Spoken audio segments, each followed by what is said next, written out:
दोस्तों मूवी के शुरू में हम चंबल नाम के एक गांव को देखते हैं जहां पर एक लड़का अपने 12वीं के एग्जाम के लिए चीटिंग बना रहा था।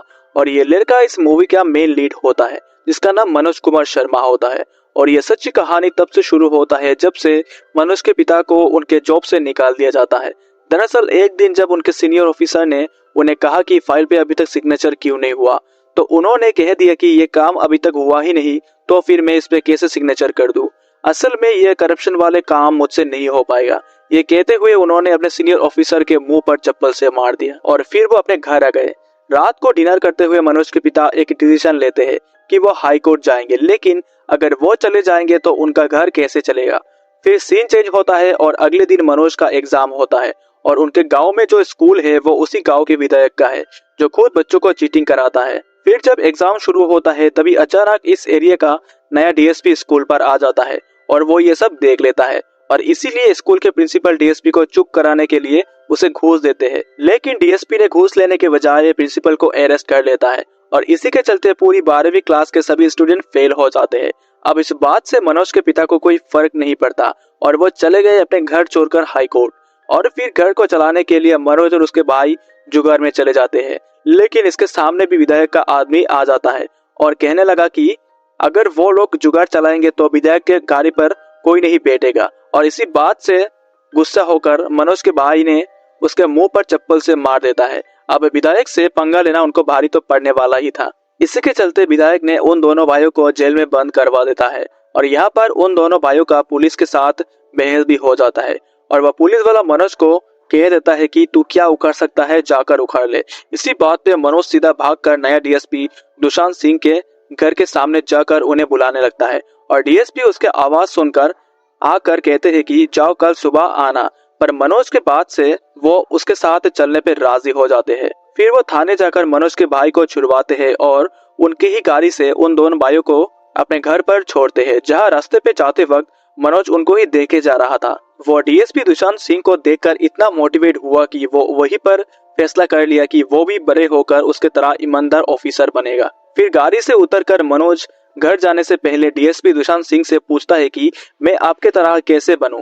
तो डीएसपी उसे एडवाइस देता है कि अगर तुम भी एक ईमानदार ऑफिसर मेरे जैसे बनना चाहते हो तो तुम्हें चीटिंग छोड़कर अपने मेहनत से पढ़ाई करना होगा। और ये बात मनोज अपने दिमाग में पूरी तरह से चिपका देता है। लेकिन दूसरी ओर कुछ दिन बाद डीएसपी का ट्रांसफर हो जाता है और फिर मनोज अपने सच्चे दिल से दिन रात मेहनत करके 12वीं के एग्जाम का तैयारी करता है और फिर वो अपनी पूरी मेहनत से 12वीं का एग्जाम देता है। लेकिन उसके साथ वाले सभी स्टूडेंट चीटिंग करके एग्जाम देता है और जब रिजल्ट आता है तभी मनोज के साथ वाले सभी स्टूडेंट चीटिंग करके फर्स्ट डिवीजन में पास हो जाते हैं। और दूसरी ओर मनोज इतना मेहनत से एग्जाम देकर भी उसका थर्ड डिवीजन ही आता है और वह 12वीं पास कर लेता है। इसके बाद मनोज को ग्रेजुएशन करने के लिए गांव से बाहर शहर जाना था, जिसके लिए मनोज के माँ अपनी गाय को बेचकर मनोज को शहर भेजता है और उसे ग्रेजुएशन करवाता है। फिर कुछ साल बाद जब मनोज अपने ग्रेजुएशन पूरा करके अपने घर आता है तब वो अपने सपनों के बारे में बताता है कि वो डीएसपी की तैयारी करने के लिए उसे ग्वालियर जाना होगा, जहां से वो गवर्नमेंट फ्री कोचिंग ले पाएगा। फिर जाने से पहले मनोज के दादी उसे कुछ पैसे देते हैं, जो पैसे उन्होंने अपने मरे हुए पति के पेंशन से जमाया है। इस पैसे को लेकर मनोज अपने जज्बे के साथ अपने सपने को पूरा करने के लिए ग्वालियर जाने वाले बस पे चढ़ जाता है और बस पे मनोज का अचानक आग लग जाता है। और फिर जब बस ग्वालियर पहुंचता है तब जाके मनोज का आंख खोलता है, लेकिन तभी वो देखता है कि उसका बैग चोरी हो गया है, जिसपे उसका पैसे के साथ साथ कपड़े भी थे।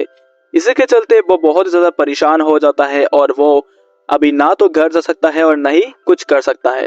तभी मनोज वही गोप फ्री कोचिंग पर जाता है और सोचता है कि कम से कम पढ़ाई तो शुरू हो। मगर वहां पर जाने के बाद पता लगता है कि गवर्नमेंट फ्री कोचिंग अब बंद हो चुका है। इसके बाद मनोज एक होटल के बाहर भूखा प्यासा बैठा होता है। फिर कुछ दिन बाद जब मनोज अपने भूख को सहन नहीं कर पा रहा था तभी वो होटल के अंदर जाकर होटल के मालिक से खाना मांगता है और इसके बदले कोई भी काम करेगा ऐसा बोलता है। इसी बात पे होटल का मालिक उस पे तरस खा के उसे खाना देते हैं। तभी मनोज का मुलाकात पांडे जी से होता है, जो उस वक्त ग्वालियर छोड़कर दिल्ली जा रहे थे यूपीएससी की तैयारी करने। वहाँ पर पांडे जी मनोज को आईपीएस के बारे में बताते हैं। इस बात से मनोज को कुछ भी समझ नहीं आता और मनोज पंडित जी से रिक्वेस्ट करता है कि उसे भी वो अपने साथ दिल्ली ले जाए ताकि वो भी यूपीएससी की तैयारी कर सके। पांडे जी भी उसके बातों पे तरस खा के उसे अपने साथ दिल्ली के मनोज नगर ले जाते हैं, जहां पर मनोज पहली बार यूपीएससी एग्जाम के कंपटीशन लेवल को देखता है और इसके ऊपर और भी जांच करने के बाद उसे मालूम पड़ता है कि यूपीएससी के सिलेक्शन रेशियो 0.2% है। और फिर वहां पर पंडित जी और मनोज के मुलाकात गौरी भैया से होता है, जो इस वक्त अपने लास्ट अटेम्प्ट का इंटरव्यू देकर आए हैं और वो साथ में नए एस्पिरेंट को गाइडेंस भी प्रोवाइड करते हैं। मगर लास्ट अटेम्प्ट देने के बाद भी गौरी भैया का सिलेक्शन नहीं होता और इस बात पर सभी लोग बहुत दुखी होते हैं, मगर वो मनोज को गाइडेंस देना नहीं रोकते। दूसरी ओर पंडित जी गौरी भैया के साथ छोड़कर उस साल के टॉप करने वाले नेबल ग्रुप के साथ चले जाते हैं और इधर मनोज दिन भर लाइब्रेरी में काम करता है और रात भर पढ़ाई करता था। दूसरी ओर गौरी भैया रिस्टार्ट नाम के एक टी स्टोर को खोलता है और साथ में फ्री में यूपीएससी की गाइडेंस देता है ताकि उनका कोई स्टूडेंट उनका अधूरा सपने को पूरा कर सके। फिर मनोज यूपीएससी के पहला अटेम्प्ट देता है, लेकिन उसके पहला अटेम्प्ट ही क्लियर नहीं होता, जिससे मनोज बहुत दुखी हो जाता है। लेकिन गौरी भैया मनोज को और हौसला देते हैं और कहते हैं कि हार मत मानना और एक साल फिर से लाइब्रेरी में काम और अपने पढ़ाई पे मेहनत करने के बाद मनोज का दूसरा अटेम्प्ट पे प्रीलिम्स क्लियर हो जाता है। मगर पांडे जी इस बार भी फिर से फेल हो जाते हैं। तभी पांडे जी की मदद से नेवल्स के मुलाकात मनोज से होता है, जो उस पर तरस खा के उसे ये बोल देता है कि अगर कोई मदद चाहिए हो तो सिर्फ बोल देना। पर मनोज का इस बार मेंस क्लियर नहीं होता। तभी मनोज का मुलाकात पीसीएस की तैयारी करने वाली श्रद्धा जोशी से होता है, जो मसूरी से डॉक्टरी छोड़कर पीसीएस की तैयारी करने आई है। और फिर धीरे धीरे श्रद्धा और मनोज दोस्त बन जाते हैं और वो दोनों साथ में कोचिंग भी ले रहे होते हैं। फिर मनोज अपने थर्ड अटेम्प्ट पे भी प्रीलिम्स क्लियर कर लेता है और वो इस बात से बहुत खुश होता है। मगर तभी श्रद्धा अपने घर चली जाती है किसी काम की वजह से और इस बार फिर से मनोज का मेंस क्लियर नहीं होता और इस बार वो बहुत ही ज्यादा परेशान हो जाता है, क्योंकि इस बार भी वो फेल हो गया था। दूसरी ओर उसे लाइब्रेरी भी छोड़ना पड़ता है, क्योंकि लाइब्रेरी के मालिक उस पर पैसे चोरी का झूठा इल्जाम लगाता है, जिसके कुछ दिन बाद मनोज अपने घर चला जाता है और वहां पर जाकर उसे पता लगता है कि उसके दादी की देहांत हो गए हैं और उसके माँ और भाई मजदूरी करके अपने पेट पाल रहे हैं। दूसरी ओर मनोज और श्रद्धा का भी कोई कांटेक्ट नहीं था। तभी मनोज के पिता भी अपने घर वापस आ जाते हैं, क्योंकि इस दुनिया में सच्चे और ईमानदार आदमी के कोई इज्जत नहीं करता। मनोज अपने परिवार का इस हालत देखकर अपने आप को हारा हारा हुआ सा फील करता है, लेकिन फिर भी मनोज अपने आप को हौसला देकर फिर से दिल्ली जाके एक आटा चक्की में 15 घंटा काम करता ताकि वो अपने फैमिली को सपोर्ट कर सके और रात भर पढ़ाई करता था। मगर फिर भी कहीं ना कहीं कुछ कमी रह जाता है। उधर श्रद्धा भी वापस लौट कर दिल्ली आ जाती है और उसे समझाती है कि ये उसका लास्ट अटेम्प्ट है और उसे अपना पूरा कंसंट्रेशन पढ़ाई पर देना चाहिए। गौरी भैया और श्रद्धा के कहने पर मनोज भी अपने सभी काम धंधा छोड़ देता है और गौरी भैया फाइनेंशियली मनोज को सपोर्ट करते हैं और तभी मनोज नेबल ग्रुप से मिलता है, जो मनोज को अपने पेपर अटेम्प्ट करने का तरीका बताता है। फिर मनोज अपने सभी टाइम अपने पढ़ाई पर देता है और कड़ी मेहनत के बाद मनोज अपने प्रीलिम्स को क्लियर कर लेता है और फिर मेंस भी क्लियर कर लेता है। मगर दूसरी ओर श्रद्धा प्री मेंस और इंटरव्यू क्लियर करके डिप्यूटी कलेक्टर बन जाती है, मगर इधर अभी भी मनोज का इंटरव्यू रह जाता है। मनोज इस इंटरव्यू के लिए काफी परेशान होता है।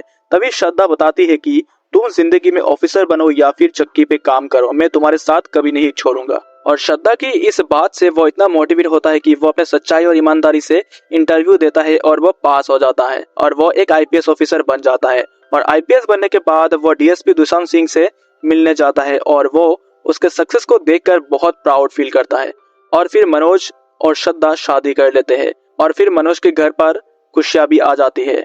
दूसरी ओर पंडित जी टीवी एंकरिंग का काम करने लगते हैं और इसी के साथ ये मूवी यहाँ पर एंड हो जाता है। तो दोस्तों, ये मूवी आप लोग कैसा लगा कमेंट पे जरूर बताना और वीडियो अच्छे लगे तो वीडियो को लाइक एंड चैनल को सब्सक्राइब जरूर कर दीजिएगा। मिलते हैं एक और नई जबरदस्त कहानी के साथ।